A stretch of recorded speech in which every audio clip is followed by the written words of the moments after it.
Hello and welcome to the next episode of Pints and Nutmegs. I'm Craig, and this is the second episode, obviously, that I'm doing of a weekly upload. Sorry I didn't do it yesterday. I had a few things go on. As you can see, got more cruise campos, so let me just quickly pour this. And we'll begin with the World Cup and what's happened so far. Obviously, there's been some upsets and some good results along the way, and I think for the first round, some of my predictions were a little off, but they're things that no one would have expected. Look at that. Good pour. Right, so let's get into it so far and what we've seen. So from Group A, Mexico convincingly beat South Africa. And I mean, from that game, what I found and what I saw was that Mexico were very open in the midfield. They were easy to get at in that sense. They were leaving a lot of space, but so in bigger games, I think that's something they'll have to tighten up, against some of the stronger teams. But what they were doing in terms of the directness, the way how quick they were playing the ball, they were very, very effective. They were very good. Obviously, 3 red cards in that game, which is crazy, and I think first time that's ever happened in an opening match. The second game, South Korea against Czech Republic. Now, South Korea, came back from being a goal down and got the win, and fair play to them. Not much to say on that, just they got the job done. Going into Group B, it was just draws all round. I had Bosnia to draw to Switzerland on one of my predictors, and that's what happened. And then Canada drawing to Qatar, which was an upset, but from that game, Canada just wasn't clinical enough. From what I was watching, they were having chances after chance, and they just could not finish. I mean, Jonathan David, I don't understand what's gone on. He was very good at Lille. He's gone over to Juventus, and it's like he's fallen off. And even for Canada, you could see the chances he was missing. So, that was a miss for Canada for a chance to convincingly try and get through the group. So we'll have to see how the next rounds play out. We'll talk about the next rounds afterwards as well. So Scotland, they beat Haiti, and as they should, and they done well. 2-0, or 1, was it 1-0? 1-0, sorry. Today got the job done. Morocco versus Brazil. Now, what a game for Morocco. They were phenomenal. They were the better team. I think they deserved to win the game. Brazil just looked flat. Their midfield just didn't exist. Their attack was lackluster. This is where I say I don't like him as a player, but as a person, but he's a good player. João Pedro is missed because Igor Thiago is the physical player, but they didn't have anyone technical to try and change the game to come on for. I feel like Vinny got the job done, but 20 minutes left, tired legs. Gabriel Martinelli could have come on, and his pace and directness could have changed the game a little bit. But for me, Morocco, I think, not even just Morocco on the pitch, the man of the match was that Ayoub Bouadi, the 18-year-old. He is phenomenal. He's good. He was picking up the balls. He was driving it forward at times. He was reading the game very well. Considering it was his debut and he's 18 years of age, he was standout. He was phenomenal. He's the one to watch at this tournament. I do believe he'll get a big money move. I want him at Arsenal personally, and I've heard things, and I hope that could, become true. I think he'd either come in as a rotational player at the minute because of his age with Rice, or he starts next to Rice and him and Zubimendi swap around, and obviously got Miles Lewis-Skelly. It just makes that midfield so much stronger. He's the one to watch at this tournament. He's phenomenal. I really do rate him, and I think as a young kid, he's going to be the one that is the golden boy.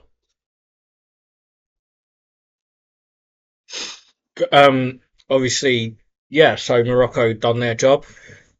Going on to Group D, USA got their win against Paraguay, and they just did what they needed to do. That's fair enough. They were good. They were clinical. Balogun scoring, and the directness from them that game. They were very direct. Australia versus Turkey. Now, I had Turkey down to win this. I thought Yildiz would have a good game. No, Australia caused upsets. So that was completely unexpected. And yeah, like Turkey obviously just wasn't at the races. They just weren't up to speed. Now, moving on to Group E. This is the one that I've been calling for. Germany. Can we just take a minute to talk about Germany? 7-1. I know it's Curacao, but if they didn't win, it would go against them. If they didn't score that many goals, people would say, oh, they weren't good enough because they didn't score enough goals. They went out, they put the strongest side available out, they got the job done, and every player on the pitch put in a solid performance, from Neuer all the way up to Havertz. Every player on that pitch was phenomenal. And they're the most convincing team of the tournament so far. For me, as I said early on, they could be not dark horses, but one of the ones that are outside that people don't expect. I've said they've got the most well-rounded squad. I think they win the tournament. And if you look to like the other teams that are expected to go far and what they've done in the first round, the ones that have played, no one's been as convincing as Germany. And yeah, wow. So respect to them. Ivory Coast. See, I had Ecuador because of their defence to get a result there. Obviously, it was only 1-0. They lost. So Ivory Coast got the result and done the job. Moving on to Group F. Sweden absolutely destroyed Tunisia 4-1. Goals from Gyökeres and Isak seems to be that they got a partnership and they seem to be doing well together. So they done what they needed to do and they played very, very well and they were clinical. Japan Netherlands. What a game that was. 2-2 it ended, and the Netherlands took the lead twice, Japan came back twice, and it was just an all-round good game as a neutral to watch. Going on to Group G. So, last night, New Zealand versus Iran, 2-2. You couldn't really pick a winner from that. I had it down to be a 1-1 draw, so I weren't far off. Belgium versus Egypt. Belgium were terrible. Belgium were lacklustre. Belgium were flat. They're past their golden generation, and it's clear. Kevin De Bruyne didn't create. He had a couple of shots. They just weren't good enough. Egypt looked more dangerous, and their goal, what a good goal that was. Obviously ended 1-0, and to be honest, if anyone deserved anything from that game out of the two, it was Egypt. Now, on to Group H. Probably the most disappointing games or underperformances. You had Uruguay versus Saudi Arabia. Again, Uruguay, I don't know what the manager's done or the way they set up. You put in midfield, like central midfielders out wide. I remember when England done it with Gerrard and Lampard or Scholes, it just doesn't work. They were terrible. Saudi got the first goal, and then it's just it was just a put 11 men behind the ball, sit back, hit them on the counter. But they could because Uruguay didn't have anything to affect the game. I don't think Uruguay are going to do well this tournament. I didn't look at their team before the tournament. I didn't realise. I'm not convinced they go far. They'll probably make it out of the group and get to the knockout stages, but they're not going far in that. Again, Spain. That was embarrassing. This is what I'm saying. Germany are the most convincing out of the big sides, the ones that are expected to do things. Yeah. Hold on. So, they were arrogant against Cape Verde. They didn't start any natural wingers. You got Ferran Torres, which is a false nine, out wide, and he's been spending most of his career at Barcelona as a striker. You've got Gavi, who's a central midfielder and number 10, on the other wing. And then you've got Oyarzabal, who is a winger, as a striker. What they should have done if they were going to do that is put Oyarzabal out wide and play Ferran Torres through the middle. Even more so, they should have done what Germany done and played with a level of arrogance, like we're going to put our best side out, and started both Nico Williams and Lamine Yamal. Don't know why they didn't. And it goes to show because they were terrible. They were flat, they weren't direct, they were just passing sideways, sideways, sideways, sideways. It was a poor performance. And, for that, Cape Verde deserved the point. Obviously, we still yet to see France and Senegal. I think France will win that 3-1. Norway versus Iraq, and I think with Haaland and Odegaard and everything, I think Norway win 4-0. That's just my prediction. You got Austria versus Jordan, I think is 2-0. Argentina versus Algeria, I think Argentina win 2-0.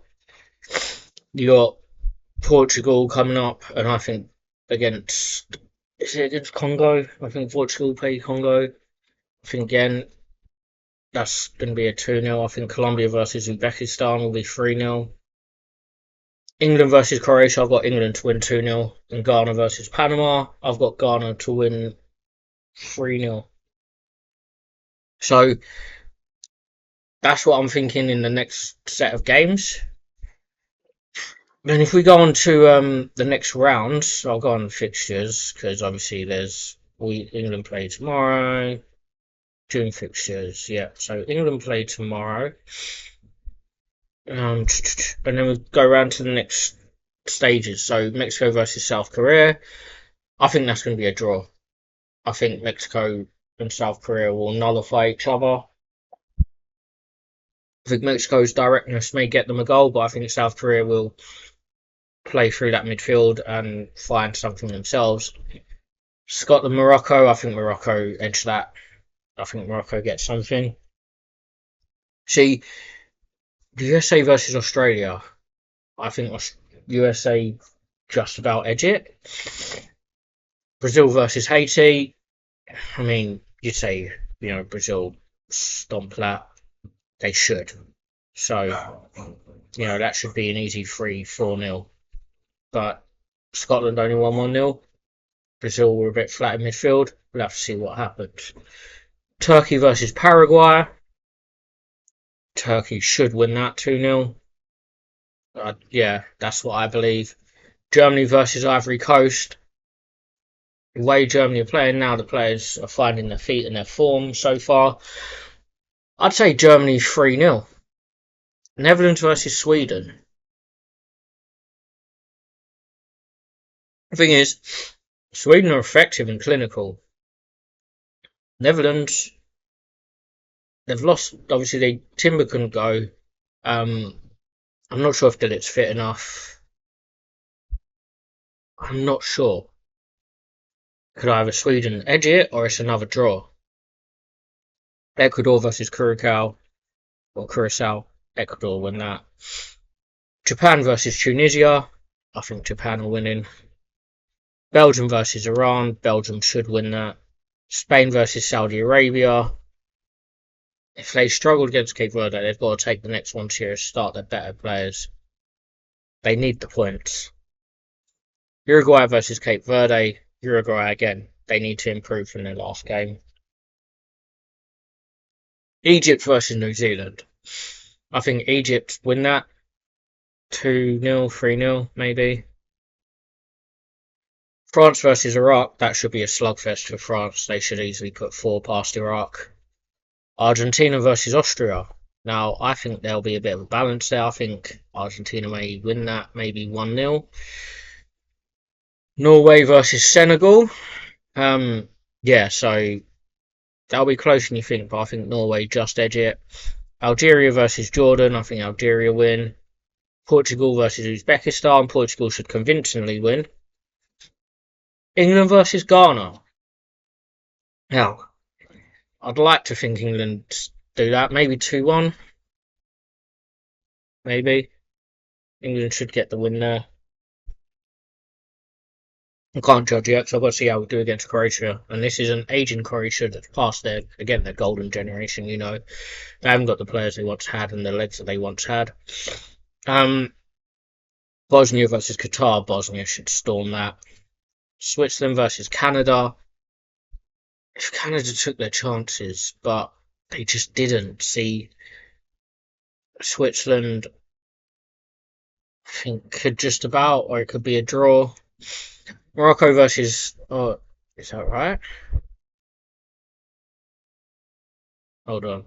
Yeah, Morocco versus. No, no, that's not right because then we've already done. Yeah, so we won't touch on the ones after that because that's everything there. And as I'll keep saying, in my personal opinion, I do honestly think that Germany are going to win the World Cup. I've got them as the ones to go the way. My underdogs or like dark horses, I guess, are Norway, and again, yet to see them play. And the other one is the other one is Ecuador, but they conceded 1-0. They would have to see what they can do in the next couple of games. I could be wrong. Obviously, some of the predictions were wrong for the first round of games. Like Spain. In terms of England, we yet to see what happens, what will turn up, how it will play out. For me personally, as I said before, there's upset with some of the players that have been picked, and I completely understand. Me personally, I would have picked Morgan Gibbs White over Jordan Henderson. I would have picked Lewis Hall over Jed Spence, a natural left back. Because, about picking players that are diverse. Well, Nico Riley's going to start, and Nico Riley is diverse. He can play left back, he can play centre mid, he can play cam, he can play on the wings. Lewis Hall, out and out left back, and he would only be the backup. We've also got Tino Livramento, he can play right back and left back. You've got, a mix of players there already. I would have dropped Stan Byrne, took Harry Maguire. Harry Maguire next to Gahey, or if you had Conter and Gahey and then Harry Maguire on the bench. Just a few more options. In terms of the right wing, people keep saying this, and I understand it. Madueke, in the last friendly, should have scored. I'm not saying he's the same level as Doku. I'm not saying he's got the same ability as Doku. What I'm saying is he's a similar style of player. In terms of they've got that drop of the shoulder, they beat their man, they've got the burst of the pace. They've got all the gear but no idea, as one of my friends say. Like as I say, they beat their man, they're quick, and then they overcomplicate it. Like they either hold on the ball too long, or they will try and beat their man once, then a second time, or when they do play it in, the final ball's just lackluster. Or if they shoot, it's not not the output just needs to be there. Like it's working on that bit that could take them from that level to that level, and that's what I say. So in terms of with Madueke, I'm not saying he'll be world class. I'm just saying if he does that, he can heavily improve his game. But if you look at terms of the players that could have been taken, Cole Palmer was injured for most of the season, and when he did come back, he's been underwhelming. Phil Foden's been underwhelming. Then people say about Jared Bowen, but West Ham went down, and I hear it. But also at the same time, the moments of Jared Bowen the seasons before, where he's dragging West Ham over the line and doing the things, he had opportunities this season. I watch a lot of West Ham. My dad's a West Ham fan. I watch a lot of West Ham, and the Bowen that I saw a couple of years ago to the Bowen I saw this season was different. I think number 10s and wingers have been a bit underwhelming across the board in the Premier League this season, but you have to put Bowen in that bracket, and I understand in that term that Madueke's probably had the most football, and he's got a directness about his play. In terms of what Tuchel wants, he's also obviously, for me, as I said before, we can't judge until we see, but he's picking players that I think outside of either ability or form that he wants for his style of play, and we know, given his past, that he's a good tournament manager. He might not be a good league manager, he's a good tournament manager. So we can't say too much until we see how far we go. Also in respect, like for me, if he got to a semi-final in his first tournament as England manager, I wouldn't be too upset. Like I'd say, well done. This is his first tournament as England boss. Props, and he deserves the respect because then he's sort of carried on from Southgate, stepped in, made a few changes, identified how he wants to play, and still got far enough. Um, I think England will make a semis. I'm not sure if we'll get further than that. If we won it, great, but I'm convinced in my lifetime I won't see England win a World Cup. I could be wrong. I'm 34, 35 soon, but that's just, what I think. And as I say, I'll be uploading weekly outside of this as well. I'll be, after the World Cup, I'll be doing videos on the Premier League, the FA Cup, the Carabao Cup, the Europa Conference, the Europa, and the Champions League. But what it'll be is I'll record every Monday, weekly, upload Monday, weekly, and we're going from there. And as I say, I'll be as neutral as possible. As you can see, I'm an Arsenal fan, but I'll be as neutral as possible throughout the summer. I'll talk on transfer stuff as well. I mean, at the minute, we'll talk on a few things we've seen. Cucurella and Dumfries and Bernardo Silva going Real Madrid. So obviously Mourinho's identified that he wants some experienced heads in there. Obviously some players that I guess maybe that he feels he can manage better than some of the players there now. Obviously with Carvajal and what was going on, they needed another right back. So I'll get Dumfries. He's obviously 30, but his release clause was cheap. Cucurella on the other side. They needed a left back. They didn't really have one. Bernardo Silva, free agent. So they've made moves in positions that they needed and then got a free transfer, and they got Konate on a free, I guess, because they've got some, like, Rudiger's aging. He's not terrible, but he's aging. They need maybe an extra centre back in there, extra legs. So I can see that. The rumours that we're hearing, Arsenal with Morgan Rogers, I'd like him, but is he really the left winger answer? Because he's more of a number 10. I don't know how impactful he can be on the left wing. He's got the pace. He's obviously got some skill about him. I feel he's better in the number 10 role. If we bring him in and he's going to be a number 10, that means I'm sure Odegaard's got to go. Even though he's our captain, he'd have to go. You got Eze as well. And I'm not being funny for Nwaneri. Yeah. So we'll have to see what's going to go on there. I don't really know too much else. We're hearing a few things. Obviously, Buadi, we've heard that we've been looking at for 3 to 4 months. Apparently, we held some provisional talks before the World Cup. And after the World Cup ends, Arteta's apparently planned to accelerate talks and have a meeting with him directly. If all of this is true, that's really good. And from what I'm hearing, Lille don't want to sell to a league rival, which rules PSG out. Obviously, Madrid are stacked with midfielders and they're bringing in players at the minute. So, and Mourinho doesn't necessarily go for young talent; he goes for ready now players. So if that is true, that's one hell of a thing. Yeah, we'll have to see with that. Obviously, Trippier's gone to Wolves. Tottenham have got Senesi and who's the other one? Robertson. It looks like Ruben Amorim's going to AC Milan after they sacked all their staff and their manager, and then they was trying to get Iraola obviously over to, and he's gone over to Liverpool now. I don't know if that bodes well for AC Milan, but Amorim plays that Italian style of football with 3 at the back, 2 wing backs, so maybe he'll suit that league. Obviously, he's terrible in England, done well in Portugal. Have to see from that.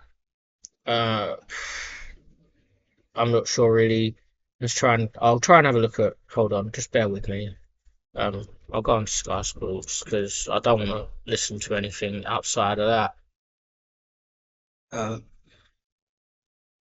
See, because I haven't seen everything. Transfers. Here we go. Transfer centre. So Tottenham have now entered the race for Tonali. So, I mean, if they get him, they were looking at centre mid. I think it's more ideal for them to get Alex Scott personally, but I don't know how much he would cost. He's a Spurs fan, and he'd suit the club.